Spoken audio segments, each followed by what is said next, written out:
আর ভালোবাসা এটা এত মুশকিল জিনিস, ভালোবাসার কারণে একজন আরেকজনের জন্য জীবন দিয়ে দেয়, যদিও নাকি গায়রুল্লাহর জন্য জীবন দেওয়া যায় না। আল্লাহ, যদিও নাকি গায়রুল্লাহর জন্য জীবন দেওয়া যায় নাই, তারপরেও পৃথিবীতে এমন ইতিহাস আছে না যে একজন আরেকজনের জন্য জীবন দিয়ে দিচ্ছে, এমন ইতিহাস আছে না? আছে। এক দুইটা না, অনেক আছে। আচ্ছা, ইব্রাহিম আলাইহিস সালাম সন্তান ইসমাঈলকে কুরবানি করলেন, কেন করলেন? তিনি যদি কুরবানি না করতেন এমন কোন ওহী আসে নাই তার বাড়িঘর জ্বালিয়ে দেওয়া হবে। শুধুমাত্র ওহী এসেছে এটা তুমি তোমার সন্তানকে কি করো? কুরবানি করো। যেমন আমাদের উপরে নামাজের আদেশ আছে, কিন্তু এই সমাজে বহু মানুষ আছে নামাজ পড়ার পরেও খুব ভালো চলে। শুধু নামাজ পড়া কেন, আল্লাহ নাফরমানি করেও তো অনেক ভালো চলে, এমন লোক আছে না? আছে। তাহলে ইব্রাহিম আলাইহিস সালামের কাছে শুধু আদেশ আসছে কুরবানি করা, কিন্তু কুরবানি না করলে বাড়িঘর জ্বালিয়ে দেওয়া হবে, কুরবানি না করলে নবুয়তি নিয়ে যাওয়া হবে, এমন কোনো কথা বলা হয়। তারপরেও তিনি কুরবানি কেন করলেন? ভালোবাসার কারণে। আল্লাহর প্রতি ইব্রাহিম আলাইহিস সালামের একটা কি ছিল? ভালোবাসা। এই ভালোবাসার কারণে কি কুরবানি করলেন? দীর্ঘ সময় আল্লাহর কাছে কান্নাকাটির পরে আল্লাহ তাআলা একটা সন্তান দিলেন। তো একটা সন্তান, কারো যদি 10টা সন্তান থাকে, একটা মারা গেলে আফসোস লাগে না? লাগে না? লাগে। পৃথিবীতে এমন কোনো মা-বাপ আছে 10টা থাকার কারণে একটাকে গলা টিপে মেরে ফেলছে? এমন কোনো মা-বাপ আছে? মা-বাপ। তারপরেও 10টা থেকে একটা গেলে মায়া লাগে না? লাগে না? লাগে। তাহলে সেই জায়গাতে একজন আছে, কতজন? আবার এমন বয়সে, যে বয়সে হওয়ার কোনো সম্ভাবনা আল্লাহ তাআলা দিতে পারেন, এটা ভিন্ন কথা। বাট ইব্রাহিম আলাইহিস সালাম বয়সটা এমন বয়স ছিল যে বয়সে সাধারণত সন্তান পাই না। তো ইব্রাহিম আলাইহিস সালাম সন্তান হয় না, আল্লাহর কাছে কান্নাকাটি করে আল্লাহ একটা দিলেন, সেটাকে আবার কুরবানি করলেন। কিসের কারণে বলেন? ভালোবাসার কারণে। কিসের কারণে? ভালোবাসার কারণে।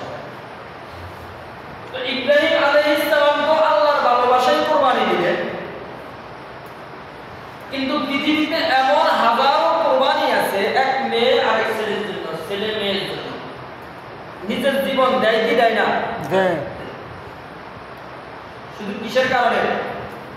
ভালোবাসা। বলতেছিলাম ভালোবাসা এটা আল্লাহ প্রদত্ত, এটা কার দান? আল্লাহর দান। কারো দিনের মধ্যে যদি ভালোবাসা না থাকে তো সন্তানকে জবাই করে নাকি পাথর জবাই করে সে পার্থক্য করতে পারবে না। যেমন কোন মা নিজে অ্যাক্সিডেন্ট হলেও বুকের সন্তানকে ফেলে দেয় না, সন্তানকে আরেক দিকে পালাই দেয়, যেদিকে পালাইলে গায়ের নিচে পড়বে না।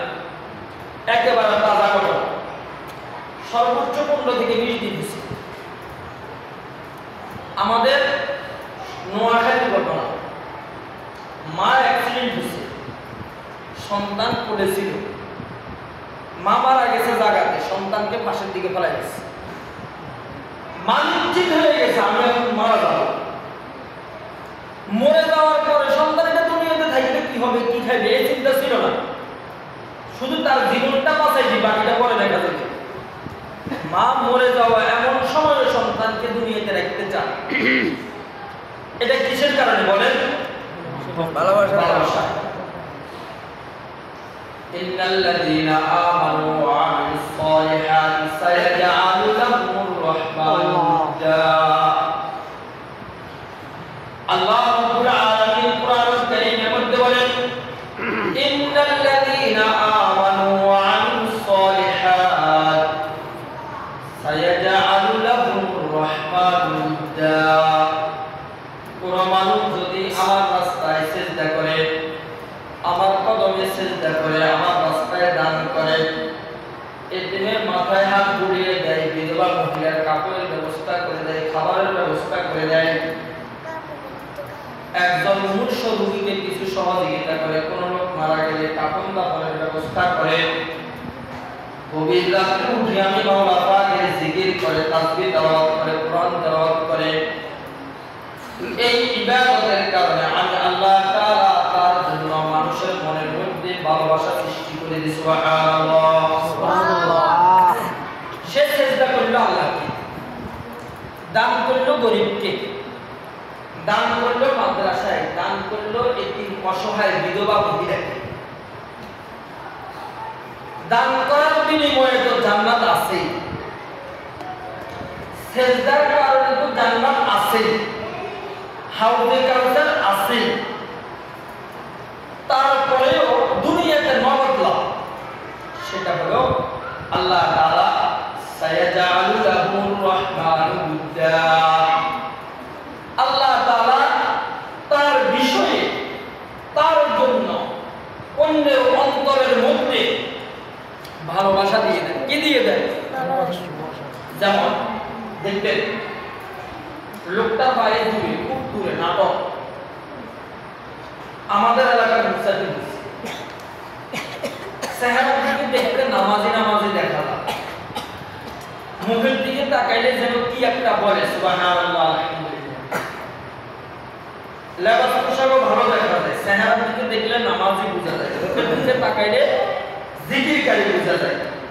এই লোকটাকে আপনি জায়গা দিবেন না দিবেন কেন? ইবাদতের কারণে আপনার দিলের মধ্যে তার জন্য একটা ভালোবাসা আসছে। কি আসছে? ভালোবাসা। সায়াজালু লাহুর রহমানু বুদ্দা।